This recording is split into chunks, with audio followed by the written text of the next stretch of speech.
The Vegetarian, by Han Kang, is a triptych, a three-part story told by three different narrators. None of these narrators are the protagonist Yeong-hye. The first is narrated by Mr.Cheong, her husband, the second by her brother-in-law, and the third and final part of the book is narrated by her sister, In-hye.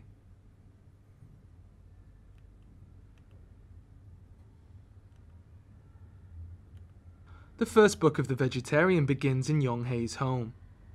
This section is narrated by Mr.Cheong, a businessman who candidly explains how average he, his wife Yeong-hye, and the rest of his life is. Mr.Cheong seems satisfied with this state of low expectations, until one day his ordinarily meek and subdued wife starts to act bizarrely. He finds Yeong-hye in the middle of the night emptying their fridge and freezer of all its meaty contents. When questioned about her abnormal behaviour, Yeong-hye simply states that she has had a dream. The contents of this dream are never given to Mr.Cheong, but through Yeong-hye's internal monologue, the reader learns that they are filled with gory details of blood, flesh, and violence. At first, Yeong-hye's vegetarianism merely provides a moderate amount of inconvenience or annoyance to Mr.Cheong's life. However, this quickly escalates after she embarrasses him in front of his boss and colleagues, as well as provoking the anger of her conservative parents and siblings. This part of the book comes to a climax when Yeong-hye's family attempt to force-feed her a piece of meat, having grown tired of her insolence and rapid weight loss. In retaliation, the usually impassive Yeong-hye takes a knife to her own wrist, thus stunning everyone into standstill. Yeong-hye is then put in a hospital facility so that she can recover from both the laceration and her weight loss. Despite the efforts of staff and her family, Yeong-hye remains defiant in her insistence not to eat meat and thus continues on her journey of mentally distancing herself from others. In the final scene of this section, Mr.Cheong finds her outside the hospital, half naked, seemingly trying to photosynthesise before a crowd of perplexed onlookers.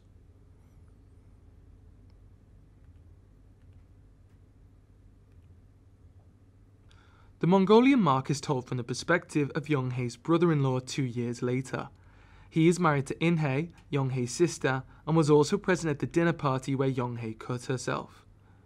We learn that the brother-in-law is a relatively unsuccessful video artist supported financially by In-hye's well-run retail business.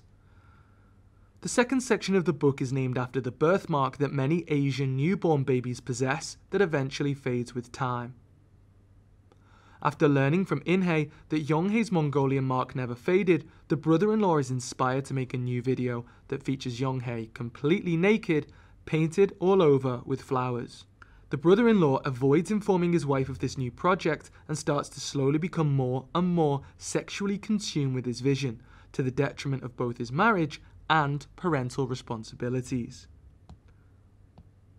Surprisingly, the now divorced Yeong-hye agrees to be in the film, despite the brother-in-law's insistence that she keep it a secret. Yeong-hye seems attracted by the prospect of having flowers painted all over her, even when the brother-in-law suggests that they include a male model who she is to simulate sex with. The male model, Jae, eventually abandons the project after worrying that the video is becoming more like pornography than art, leading to the brother-in-law taking his place as Yeong-hye's fellow performer. The brother-in-law is now presented with the exact situation he has pursued all along, and proceeds to have sex with Yeong-hye in front of the watching camera. After falling asleep, the brother-in-law wakes up to the realization that In-hye has visited the studio and watched the footage of her husband and sister having sex.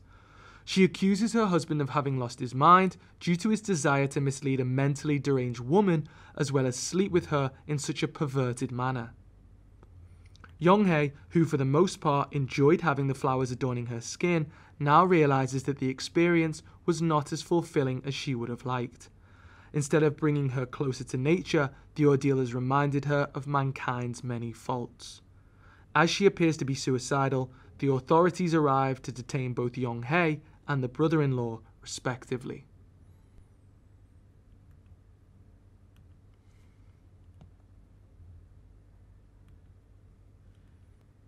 The final section of the triptych largely takes place in a psychiatric facility which houses a now emaciated Yeong-hye.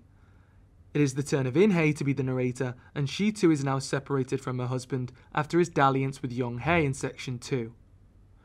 Yeong-hye has continued to avoid meat in the intervening period between sections 2 and 3, as well as most other types of food, in a bid to be more like a plant or tree. She has been found wandering the woods outside the facility on occasion in order to gain sustenance from the rain. Flaming Trees is largely concerned with In-hye reflecting on her sister's supposed madness in the face of her own growing doubts about human society. We learn that Yeong-hye and In-hye's family have disowned her due to the shame of being associated with her madness. In addition, if Yeong-hye continues to refuse food, she will need to be transferred to a facility that can intravenously or force-feed her sustenance. In-hye deliberates about whether or not society is right to be treating her sister in this way. Although acting in an unusual manner, Yeong-hye's calm and composed explanation of her desires portray her in a far more rational manner than the heavy-handed and harsh medical staff or judgmental members of her family. As the book comes to a close, In-hye is travelling with Yeong-hye in an ambulance bound for the new facility. As she looks through the window, the surrounding trees seem aflame or beast-like, leaving the reader to question whether In-hye will maintain her commitment to human society and Young's son or not.